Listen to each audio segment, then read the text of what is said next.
Agora me quero tocar o tema de viaje para New York de semana passada na Nações Unidas.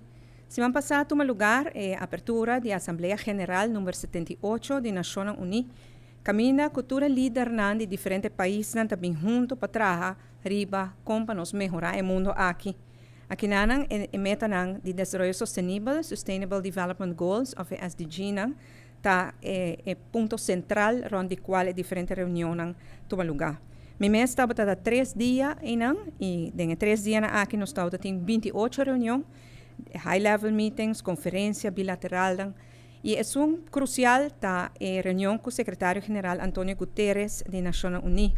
A reunião aqui me bem junto com o primeiro-ministro de Holanda, Mark Rutte, e o primeiro-ministro de Sint Maarten, Sra. Silveria Jacobs.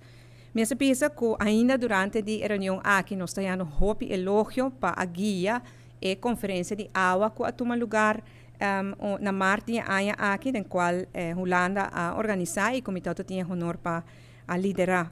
E mais adiante também que é necessidade que o país não chiquito maneira aruba tem. País não maneira SIDS, país não Small Island Development States tem várias necessidades comparar com o país não grande que é diferente.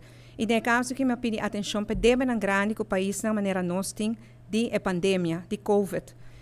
Secretário-Geral António Guterres está promotor do projeto Swap from Debt to Grant. E sei que o país não tem deve de pandemia para não tipo de dispensação e por usa a placa para invertir dentro o país mais resiliente. E esse aqui é projeto que sempre nós sostenemos, mas pedir também para, por favor, seguir, põe atenção, ênfase riba essa aqui. Ela sabe conta nós que Portugal acaba de fazer com Cabo Verde, mas se como nós topa também que o primeiro-ministro de Cabo Verde que avisa nós sei e nós a comprometer junto com a Nações Unidas nós seguir trabalhar riba para nós de Aruba também.